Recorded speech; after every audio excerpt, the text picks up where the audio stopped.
It is Wednesday at 5:30. What time does that mean it is, Heather? That means it's time for How to CPCU. Raise the roof. That is true. That is true. This is How to CPCU. My name is Matthew Struck. My partner in crime, as always, is Heather Blevins. We come at you every Wednesday night at 5:30. Before we get rolling, just remember to like, comment, subscribe, share, retweet, hit the notification bell. I don't know, give us a gold star on the screen, whatever you need to do. Help get this broadcast out there to anyone who could use it. CPCUs are definitely need to be in the know about what they can get out of the society and the value that the society has for them. So please share that with them if they can get something out of it.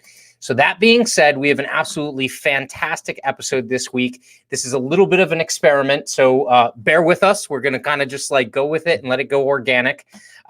We have two special guests with us. We have, first of all, Designee Marshall. Designee is really quickly, elevator pitch.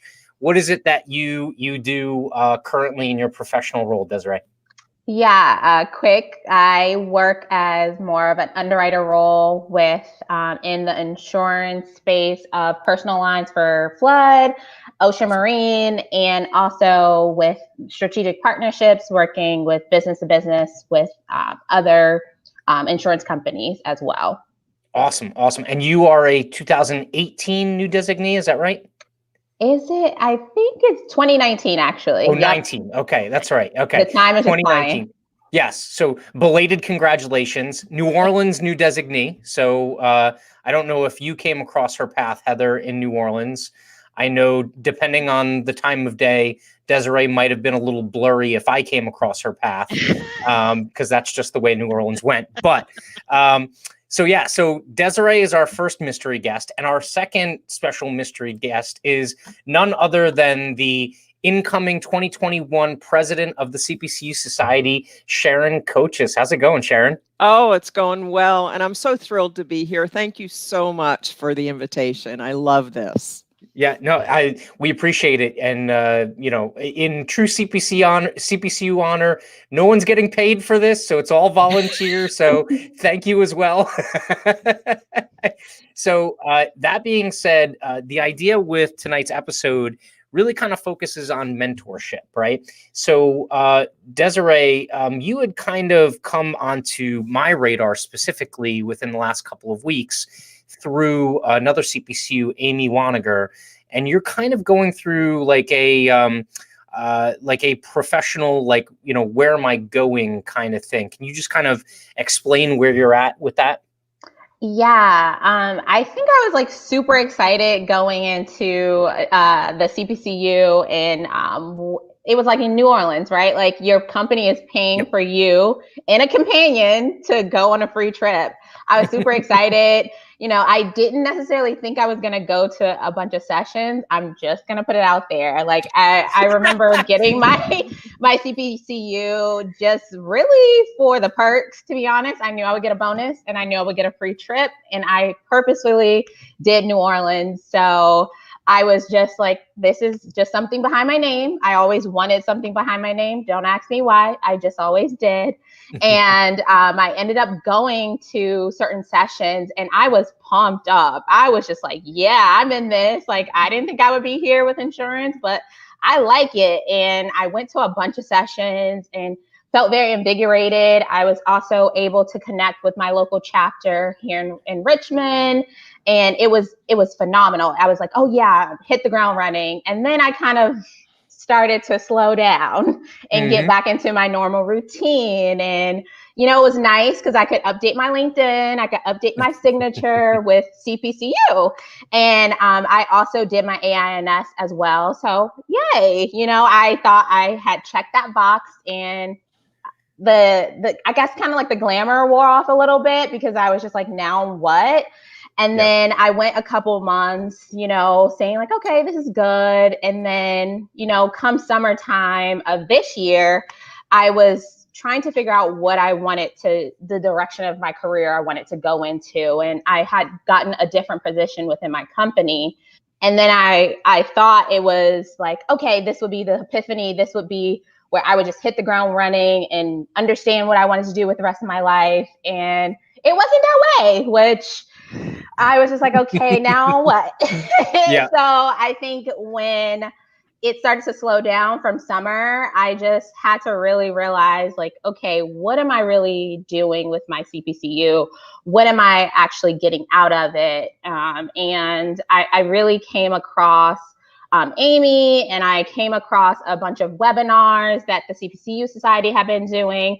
And a lot of them were interesting, but I didn't know how to piece things together with my own personal career. It was a lot of information, which was awesome, but how does this information is applicable to me, and how can I apply it moving forward?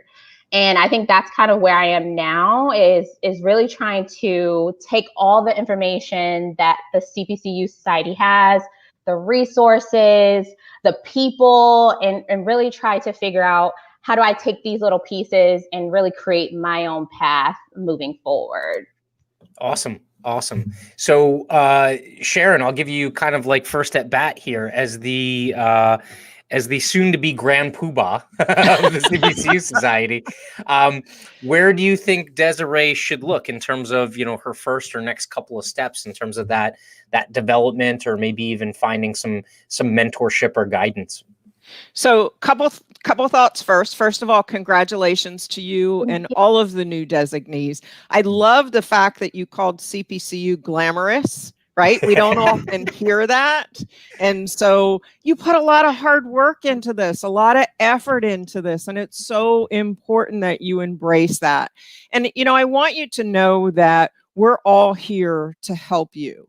So I love that there's a cartoon out there that looks to be, when we look at our path, we look at going from A to B in a straight line. And it never works that way. I can tell you my career didn't go that way. I know most people's careers don't go that way. So the question is, what do you see yourself doing? We can talk about skill sets, right?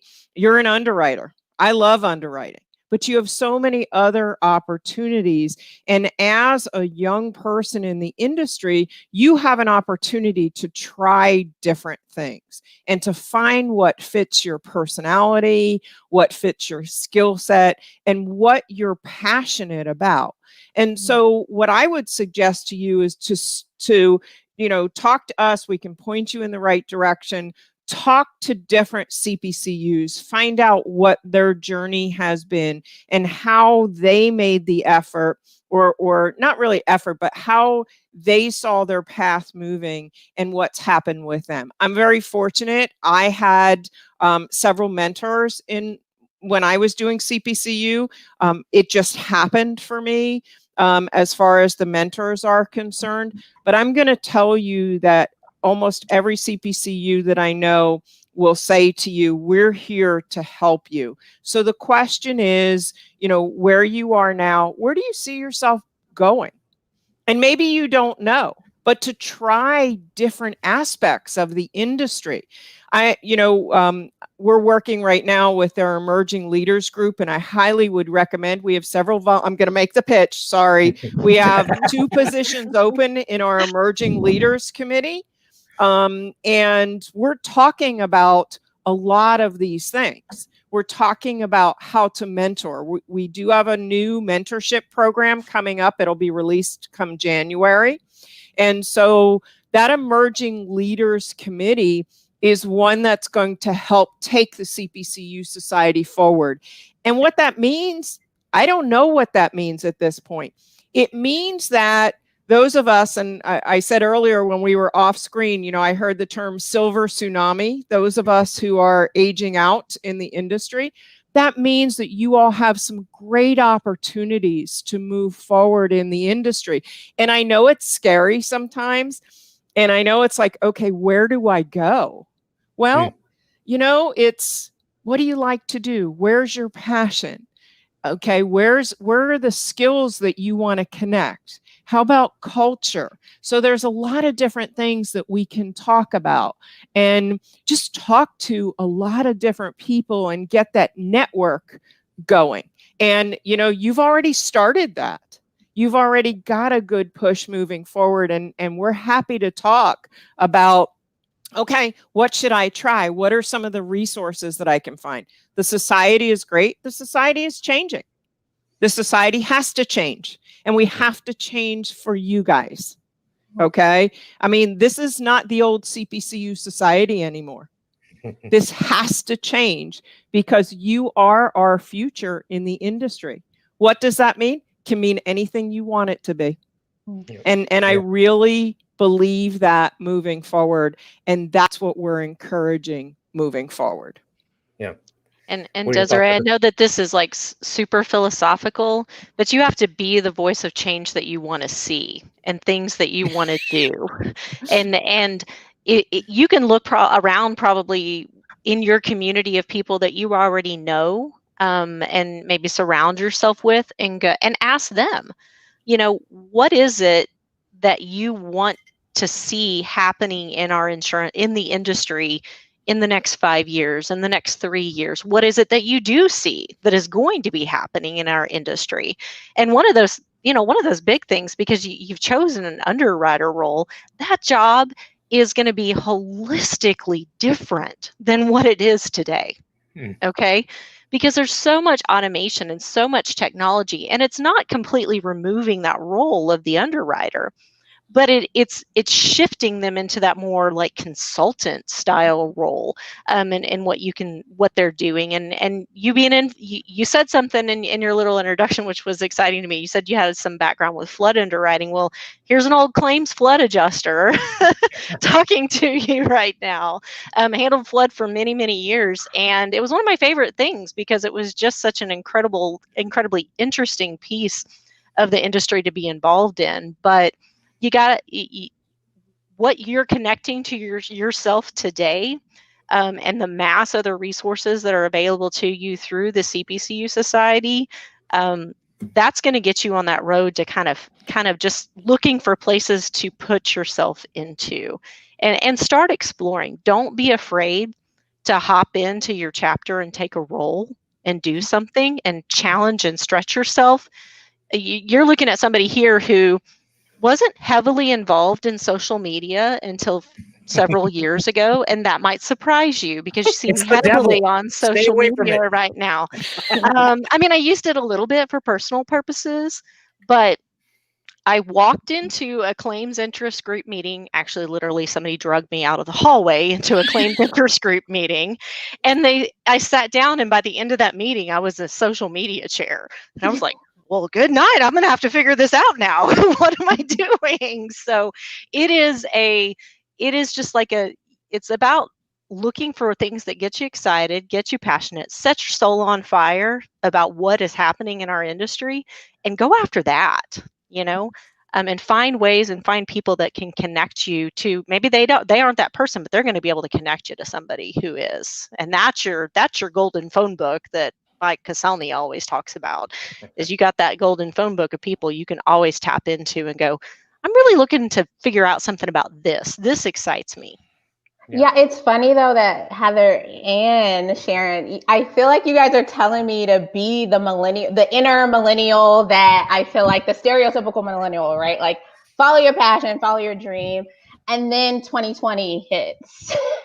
And I want to say that, like, I think my age group, in talking with my friends from different industries, and especially in the insurance industry, it was like, gosh, I'm in a solid industry and maybe I should be grateful for what I have. And maybe I should plant my feet and be solid. So what advice like do you give someone who wants to explore, wants to kind of get more out there, but doesn't necessarily want to like move just yet? Yeah. So really quickly, we actually have a comment that speaks to that.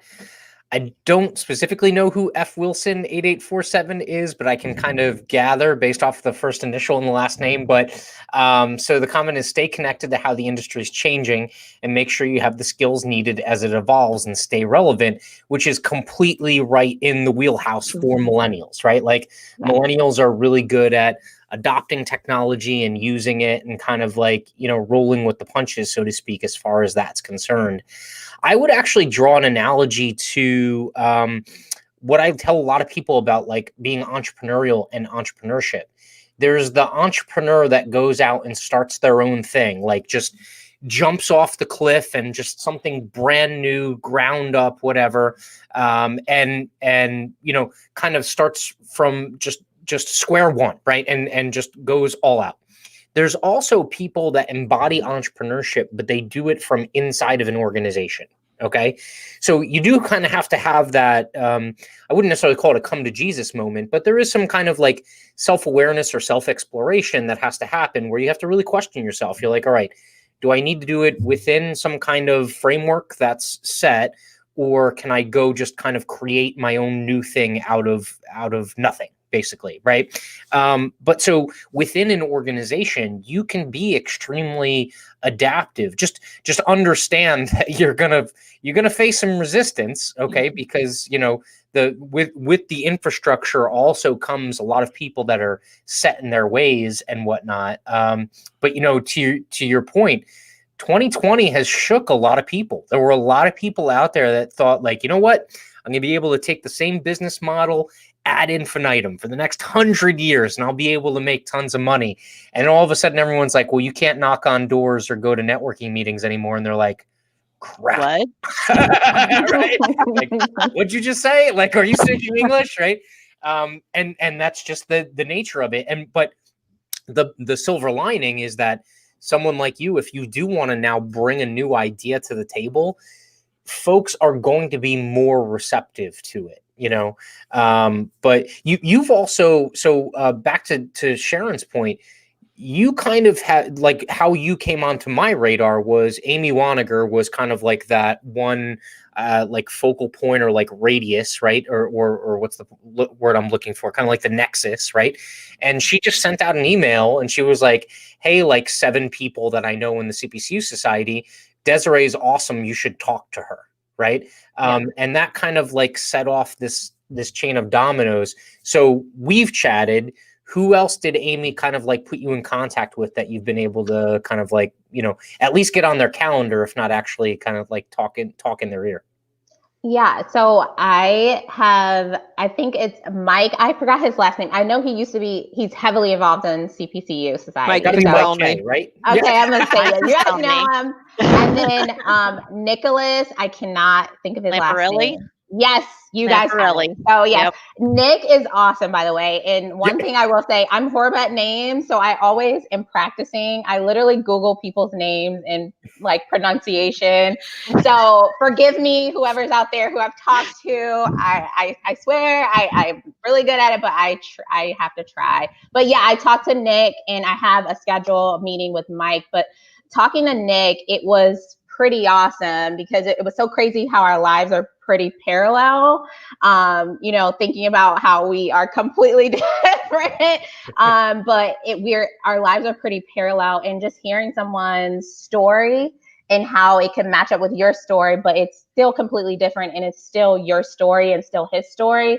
but you guys can connect in a way that you didn't even think could happen, was pretty awesome. And I think he really helped me reframe some of my thinking about, you know, what can I do? And I think I am more of that person where I want to explore, I want to try a lot of different things, but 2020 really did kind of shift my perspective a bit and saying like, okay, I want to explore, but I also kind of want to be safe in a sense. So it's just kind of, how do I have a balance with, you know, feeling like I need to be stable, but also kind of stretch myself and really explore this industry like I want to. Yeah. And some of it, I think, Desiree, is about taking some webinars. So if you have a topic that's of interest, let's say like Heather was in claims, if you wanted to explore claims, there are webinars out there that you can take so that you can explore that area. I'm an old underwriter, but I'm also an old agency person and association person. So, you know, I've moved a few times and I have a very varied background. And that's because things interested me. When I got a little bit bored or felt like I outgrew an opportunity, you start talking to people and talking about what are the opportunities out there. Certainly, you know, the younger generations, your generations, are not going to stay in positions as long as we have. And that's okay, because things are changing and things have moved so much more quickly. I do agree with F. Wilson. You have to keep those emerging issues. You have to keep up with those. I think that's very important. But I also want you to explore some of the other opportunities that are out there, such as risk management. You know, is there an industry that you have a lot of interest in? And start doing exploration in that industry. Reach out to some other folks, whether it be the society, in your company, and just start learning about more about those industries, because that opens up a whole nother realm from a risk management and insurance process. So as the silver tsunami comes through and many folks are retiring, and what we're seeing now is the fact that people, we're seeing more retirement now than was expected. You know, people had stayed in their jobs longer, but then all of a sudden, because of COVID, this has changed. But I think the adaptability is really important. We know that COVID, the middle of March, threw everybody for a loop. And I have the opportunity to work with both agency and company folks. And I've had some interesting conversations with people. And, you know, just speaking to what you were speaking about, of people having to stop the way they're doing things. And all of a sudden, this is still a relationship business, but I have to think differently. And being able to make that adaptation to how we do business. I had one, and I was very surprised. It was a younger person who said, "Yeah, I'm not doing that. I'm not going to Zoom. I'm not going to do this. I'm not going to do that." And you know, my question was, how are you going to continue that relationship? But if you're curious, just, you know, and again, there's so many folks that can help you, and I'm happy to help you. I've had numerous conversations with some students and some new designees about, you know, how can I start thinking about other ways that I can work in the industry? And no, you don't have to be ready now, but you can start that exploration, because that gives you time to have those conversations and to find where you're really passionate in the direction you want to go with. Yeah, absolutely. And I would just echo what Sharon said. You know, even inside your own company, there's probably a lot of opportunities for you to be able to, you know, job shadow, partner, mentor with someone who works in a completely opposite area of where you are. And what I would challenge you to do is find something that you don't really know much of anything about. You know, I've had to spend the last year in my career learning a ton about technology and systems. And that is so far out of my wheelhouse, Desiree, that I was like, there's no way I'm going to be able to do this. But what I learned is that those people needed me as well. They needed my expertise and they needed my input because I understood the business side of everything. And a lot of times, insurance companies are evolving now. They want to rapidly innovate. They want to do these things that require that they hire people who have zero insurance industry knowledge to work in their technology areas, and then they don't know how to communicate with the business areas inside of a company. So you could even I don't want to call it mentoring up, but cross mentor with people in those types of areas of the company if you want to really push yourself to think about what is emerging today. And we all know it revolves around technology. I mean, that's the bottom line. Everything in the industry is about data, analytics, tech, and technology.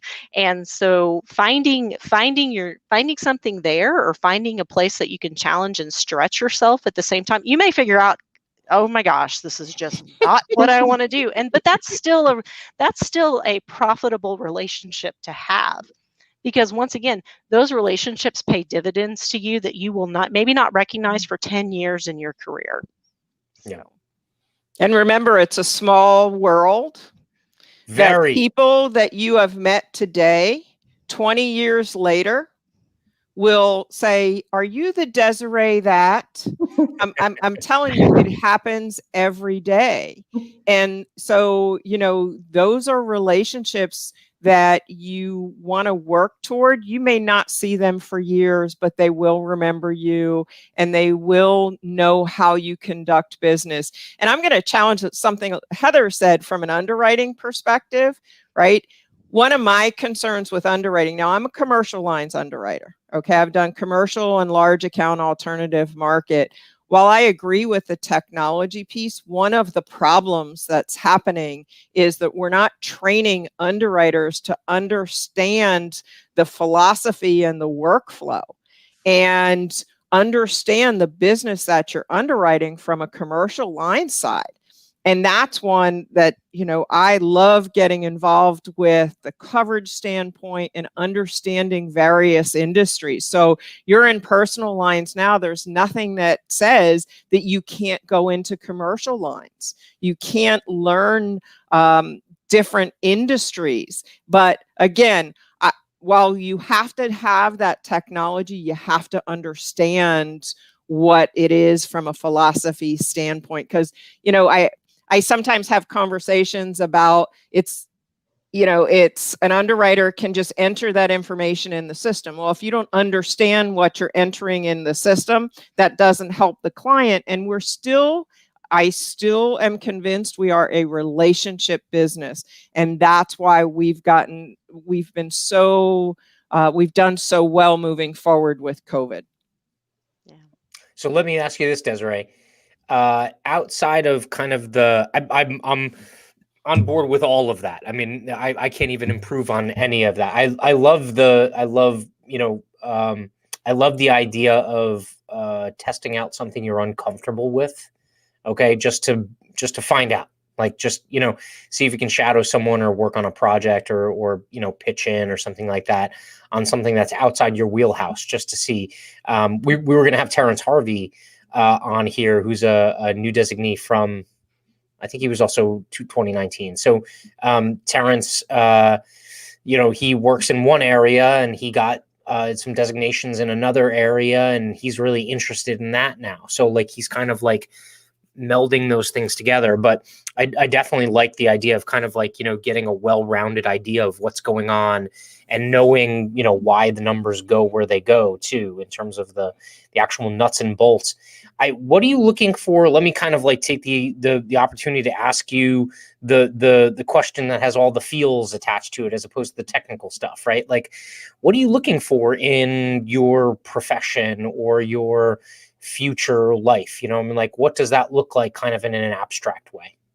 Yeah, I think for me, I think I have more of an entrepreneurial spirit, and I didn't think insurance would like help me in that. Like, I thought that I would have to literally leave the insurance industry to fulfill that need. But then I'm finding out more and more that this is actually a great like industry to have that type of spirit.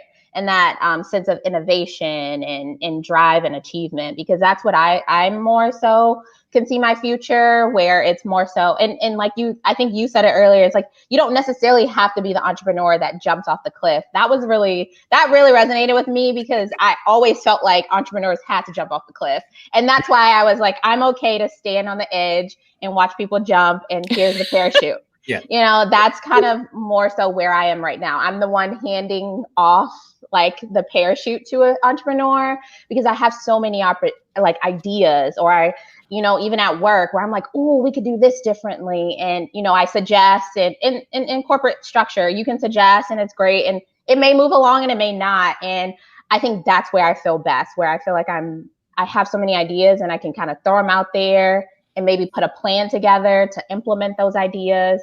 So I think I can see myself in more of a role where I'm always innovating. Or if I do have an idea or someone else has an idea, I can help them implement that idea, because I'm very task oriented and very organizational. Like, I think I have more project management skills too in my brain.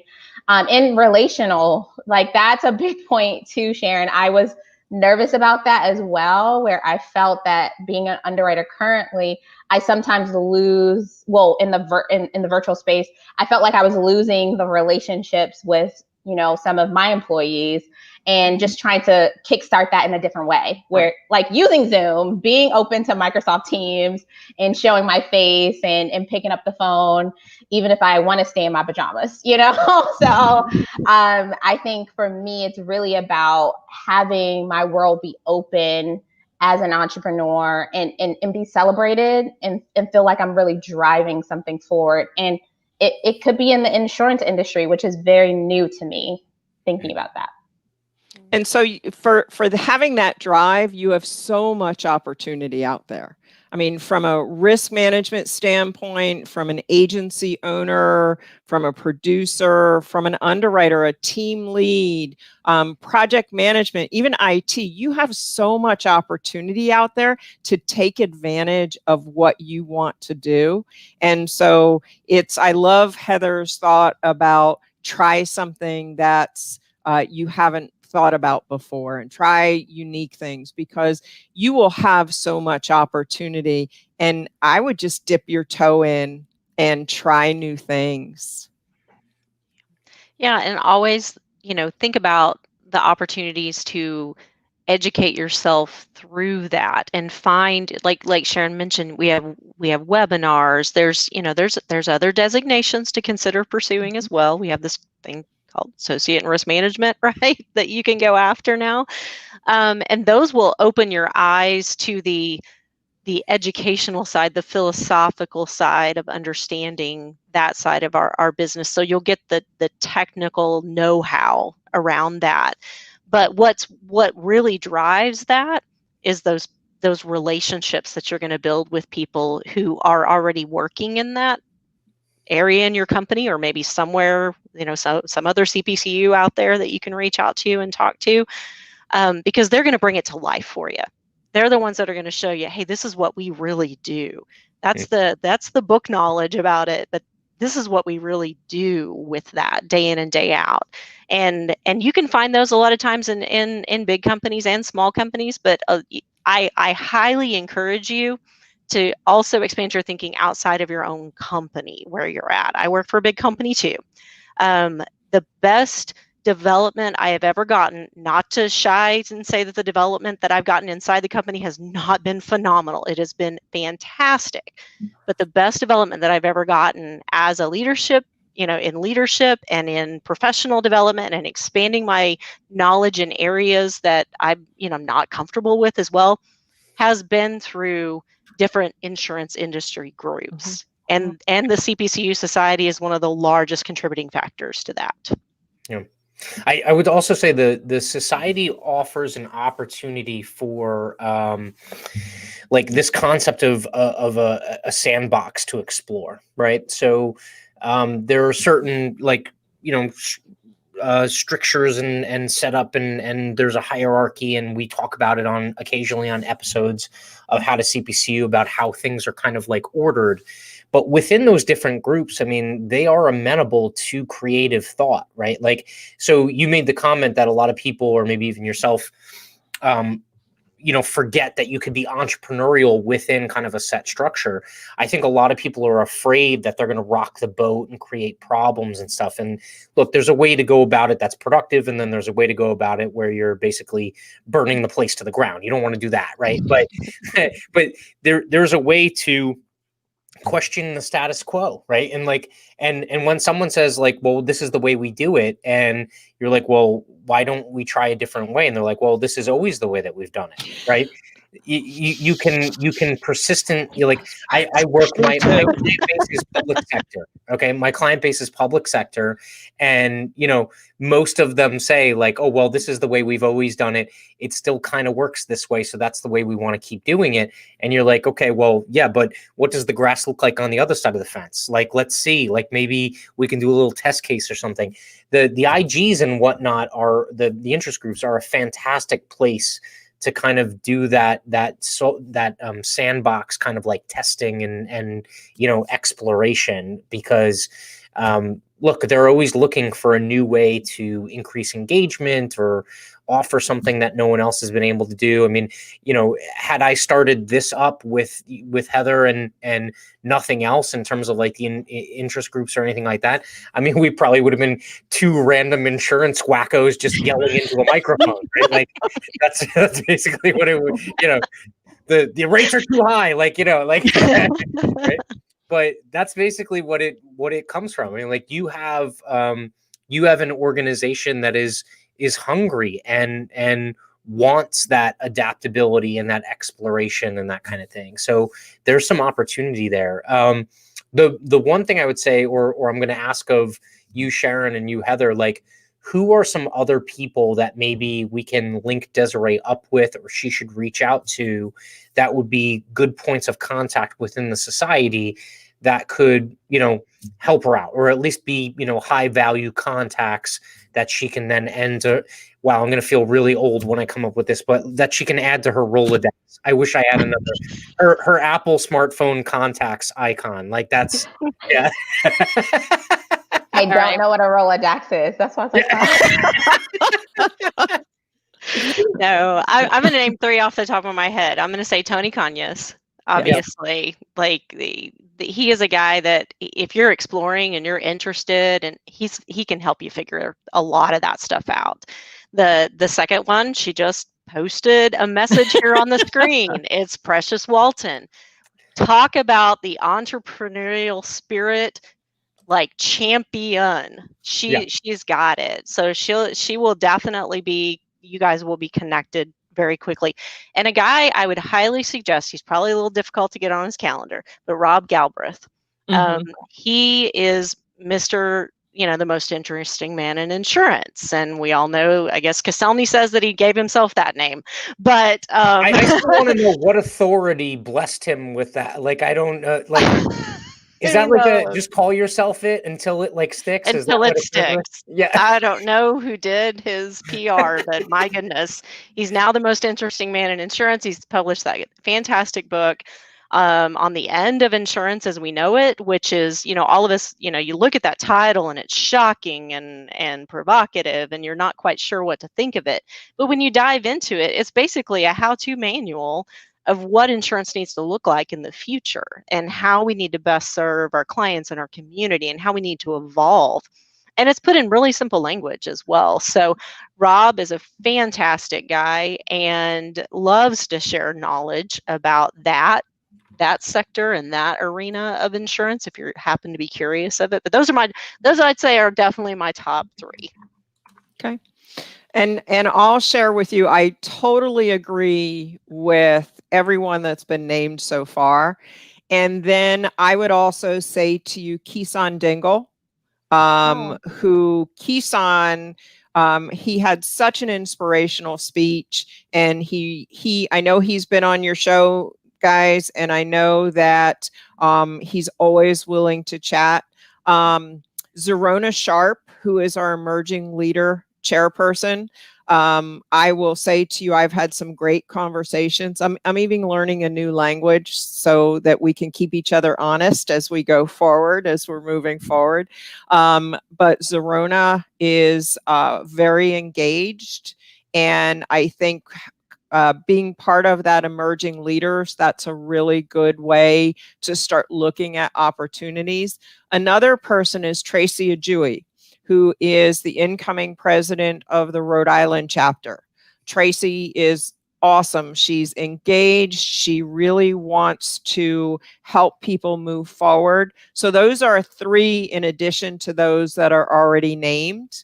And I really feel that you would get a lot. And, we can continue to send you names. We can send you names constantly, but, and that's really great. So you can slowly start to reach out and talk to people, and just find out, get hints from everyone, and then find out what works for you.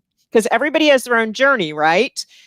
We all have our unique journeys. We all have our unique skills. We all have our different passions. And so this will give you an idea, and you can pull from everybody and help you find your journey. Yeah, definitely. Yeah. I think all of those people are going to give you, what's also good, they're going to give you a very nice cross section of, different walks of life within the industry, just different walks of life in terms of geographically and, their demographic makeup. I mean, that is pretty much the most diverse and inclusive group of names I've ever heard in my entire life.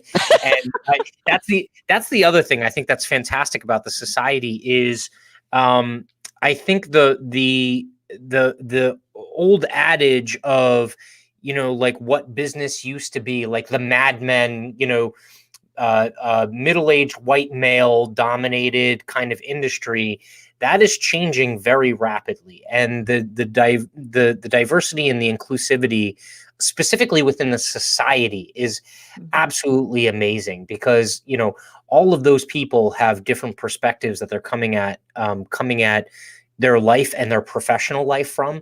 So you'll get a really good cross section. I mean, you'll see juxtapose Mike Kay and Tony Conyas, and that's just like that's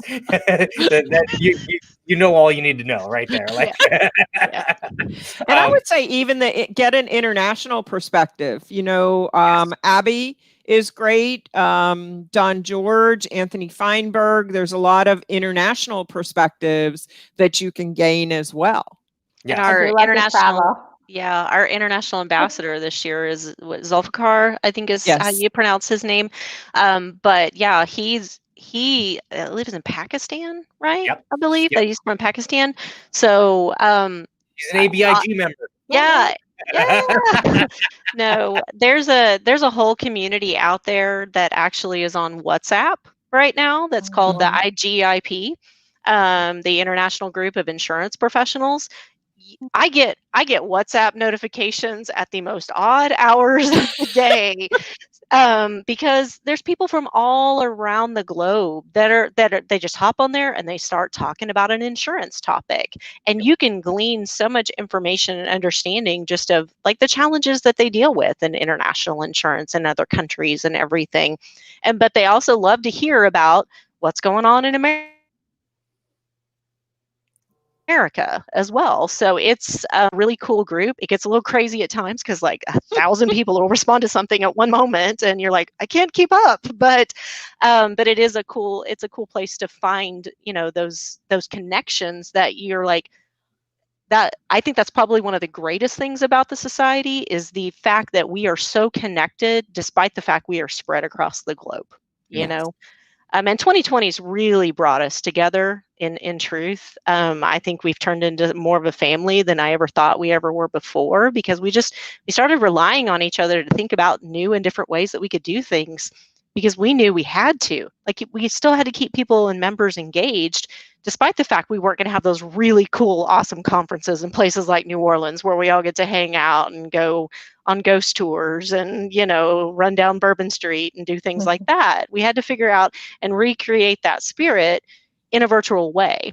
So that's a place where you can, and once again, we've said this so many times on this show, Matt, the society is a place where you can play in a sandbox. And if you happen to just mess something up in a role that you're in, nobody's going to get mad at you. You're not going to get some note in your file in your company. It's just, hey, you messed it up. Let's try it differently the next time, So it's a place where you can, it's a no holds barred kind of place where you can explore and do different things and be a part of different things and really try some new entrepreneurial ideas and help the society to grow in the process at the same time. So.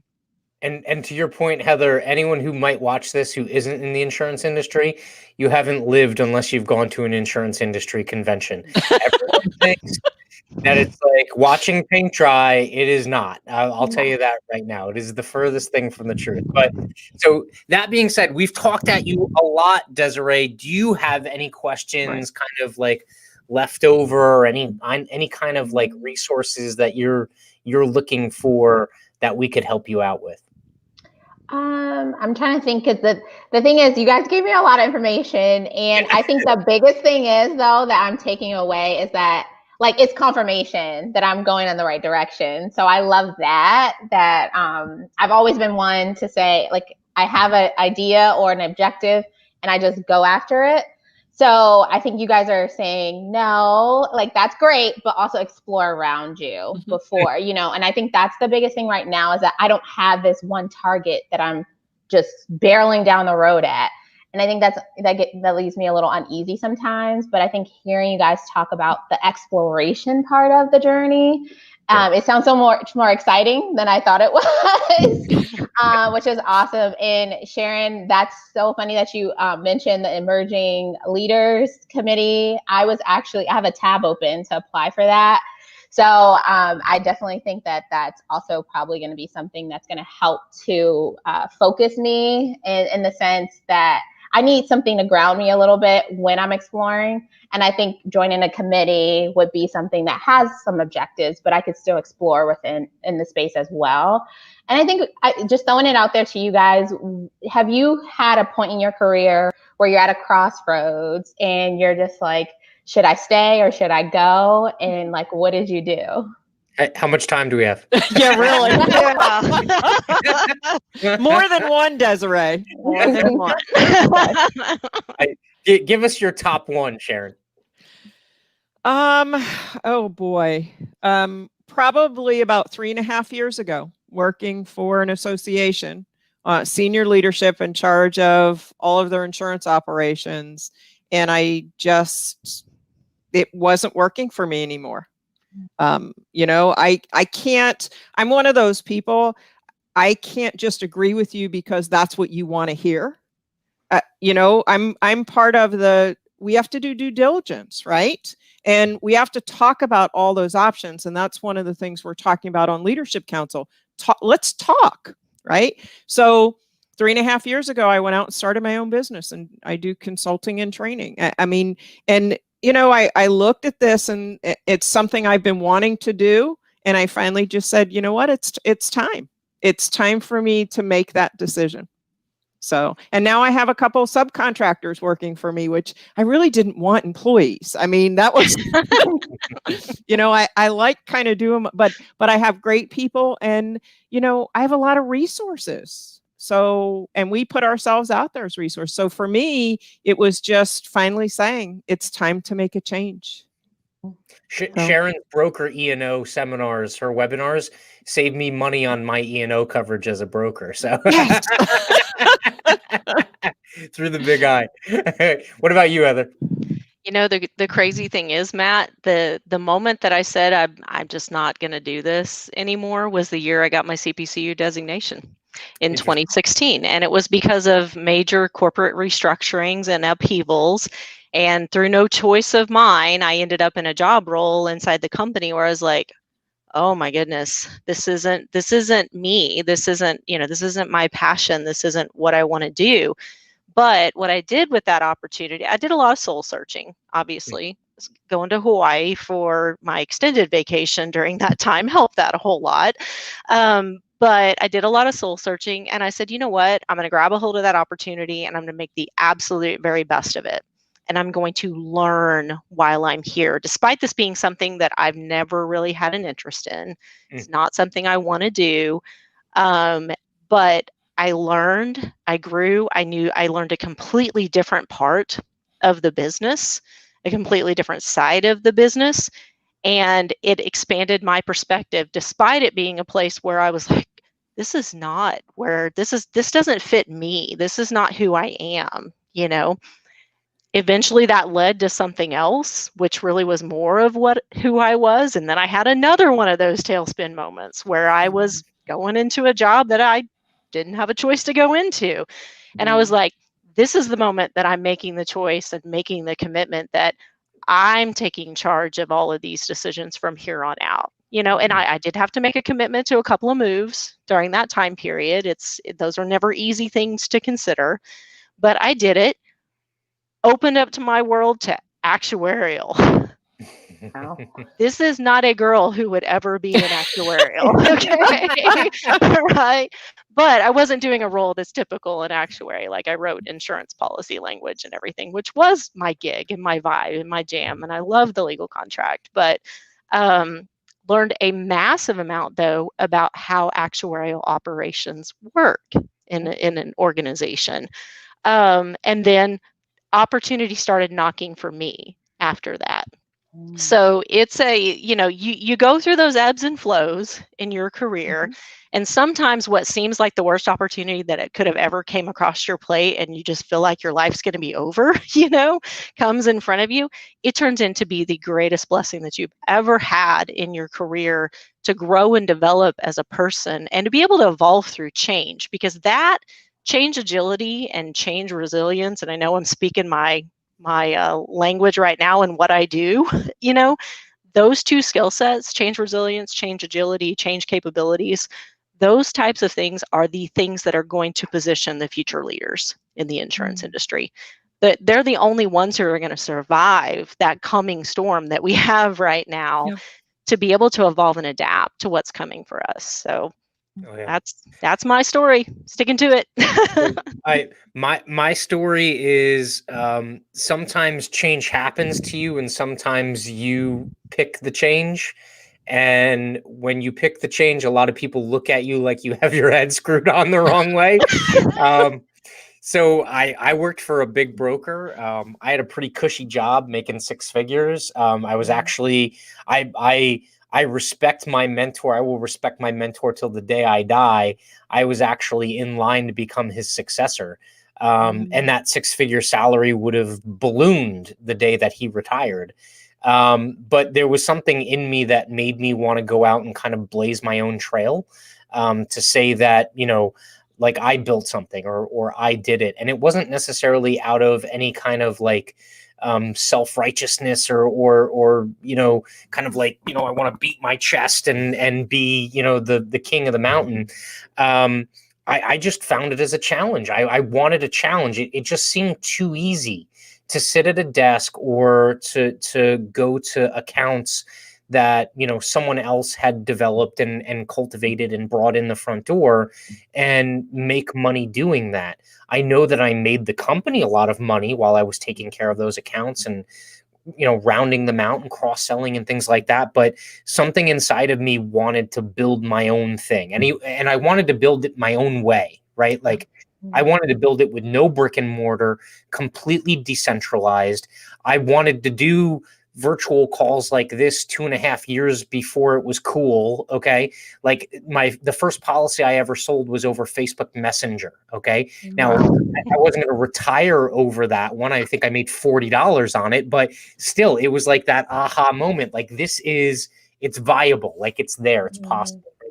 But I can tell you that the CPCU designation, but more specifically the society, the moment that I get integrated into the society and that I chose to be a part of it, like that's a big deal. Like a lot of people, just because you have the credential doesn't mean that you're in the cool kids club. Okay. You have the ticket to walk in the door, but you have to choose, right? Like you can buy the ticket to prom, but you're not there until you actually walk through the door. right? And So start dancing.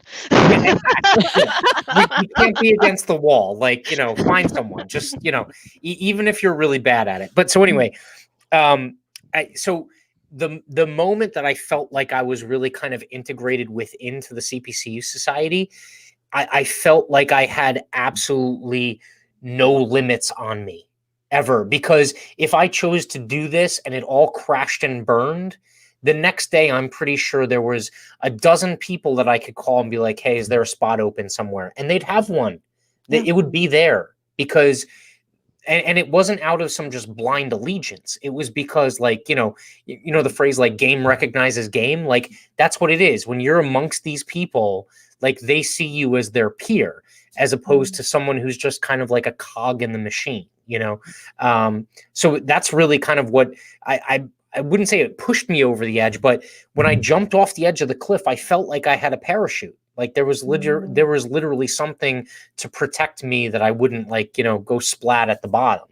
And so a lot of that had to do with just the people. Like, the people were, not to mention the fact that, like, you probably experienced this in New Orleans, meeting people, but I think the first CPCU, I never went to my conferment. I didn't go to the annual meeting and my conferment. I think it was in Sacramento. I think that was the year it was supposed to be. And I didn't go to Hawaii either. I didn't take that opportunity either, which I'm probably still beating myself up for. But so the first meeting I went to was actually a leadership summit. And at the leadership summit, I met people that had the most amazing jobs I have ever heard of in my entire life. One guy was an underwriter for workers' comp for the NFL, who worked out of San Francisco. And I was like, I want to kill you and take your job. Like, that's like, that was amazing. I was like, you do workers' comp for like 26 of the NFL teams. I like, what a fantastic job. Someone ran captives for private jets and yachts out of like Barbados and Grand Cayman and stuff. And I was like, why am I not you? Like, this is, and so people get like this, I guess I'll call it like small pond syndrome. The CPCU Society is the ultimate remedy to small pond syndrome. You get exposure to people who do unbelievably awesome jobs, okay? Even in the most random places that you would not expect them to be able to do, like, amazing jobs. And so that's my testimonial. It's like when I built out that network, I felt like I was bulletproof. I felt like I could go do anything and try anything. And if it failed, I had a safety net underneath me, which is ironic, because that's now the analogy that I use to explain, insurance is the safety net. Risk management is the training that keeps you on the high wire, right? Like, that's basically what it is. But for me, the safety net was that group of cool nerds that I met all along the way that are part of the society. So, yeah, that was like the longest winded testimony. Pretty much. All good though. You guys, all good stuff. Yeah. I'm just like taking it in, like, yes, I love this. There's going to be a test next week, so I hope you took notes. No, I'm kidding. I do have my little notepad up, so I would expect, having spoken to you for 5 minutes, I would expect no less. In fact, when we were going through the names, I was like, she's totally on LinkedIn looking people up right now. oh my gosh. Can I tell you guys, I did not realize that people could see that you looked at their So I didn't even realize, because I'm getting like friend requests, and I'm like, oh, they saw me look at their stuff. I don't know. Tony's not watching right now, but I think he would be on board with this. We should totally get a Twitch stream together of a bunch of CPCUs playing Among Us, so that we can figure out who's suspect. That would be absolutely fantastic. But yeah, no, I think that's good. Desiree, do you have any parting questions or comments, or I'll give you, Sharon, and you, Heather, final comments. What's on your mind? Yeah, I just want to say thank you guys. Like, I think like the biggest word that really keeps coming to mind is just confirmation. And I'm all about the beings of the world. And I think that when you put things out in the universe, especially positive energy, it comes back to you.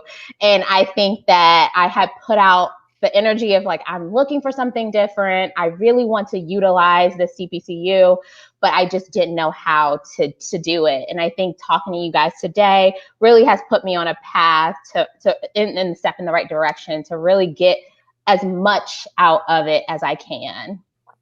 Awesome. Thoughts, Sharon? Yeah, one of the things I would recommend is as you look at where you want to grow and things that'll help you not just in your current job, but with your professional growth, even within your company, talk to your manager and say, hey, here's a win-win.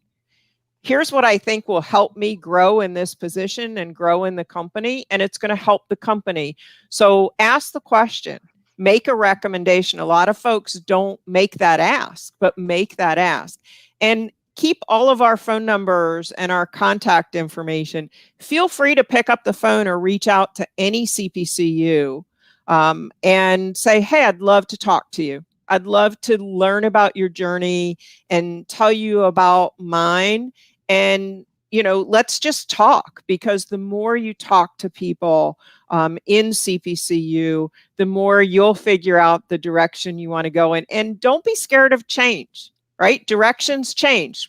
I've made numerous changes, when it wasn't a popular thing to make changes. So, don't be afraid of that change, because things never go in a straight line. There's always, look at COVID, right? COVID really moved us in a whole nother direction. And stay flexible and continue to learn and continue just to seek out other people in the society and in the industry and outside the industry. So whatever we can do to help, we're here to help you, because you are our future and we want you to succeed. And Most definitely. Desiree, I just absolutely love what you said there about like sending out positive energy into the universe, because it comes back to you. The return on the small amount of investment that you send on that's gonna pay back to you in so many different ways. You just gotta step out of that box and say, I'm gonna do this. I'm gonna figure this out, and I'm gonna take a risk and a chance, because to me, one of the best lessons that I've ever learned, especially as an insurance professional, is if you don't ever ask the question, no one's ever going to come to you and say, this is what we want to do. If you don't ever ask, why are we doing it this way? No one's ever going to come to you and say, do you have a really great idea about this? Right. That pushing that boundary with that is there's so much that you can reap out of that. And then people will start recognizing you as somebody who's willing to go, well, why are we doing it that way? And why can't we do it better as well? But yeah, you're encouraging to me, because you are exactly what this industry needs right now. We need people who are willing to step out and do those types of things, because we are a lot of times an industry that says, well, we've always done it this way. Let me straighten my tie as I'm saying this to you right now, and there's no other way to do it. Pushing that boundary is absolutely 100% what our industry needs right now. Yes. I could not agree more. 2 lessons from sales. All right. If you don't ask, the answer is always no. All right. And you only fail when you stop trying. All right. So I think those two alone, anyone who wants to be a successful broker or salesperson within the industry, if you can embody those 2 things, you'll be successful. It doesn't matter. Just don't give up and always ask. Speaking of asking, if you made it this far with us, please like, comment, subscribe, share this, retweet it, hit the notification bell so when we go live next time, you get notified. And I have to say, thank you so much. This experiment was a huge success, I think. It's already an hour. I couldn't believe it. So talking insurance like for an hour. Yeah. More importantly, insurance careers. That's the most important part. So, but Sharon, thank you. Desiree, thank you. Reminder, every Wednesday night, 5:30, we're coming at you with How to CPCU. Heather, as always, have a good week. Yep. Have a great one. Thank you all. Bye.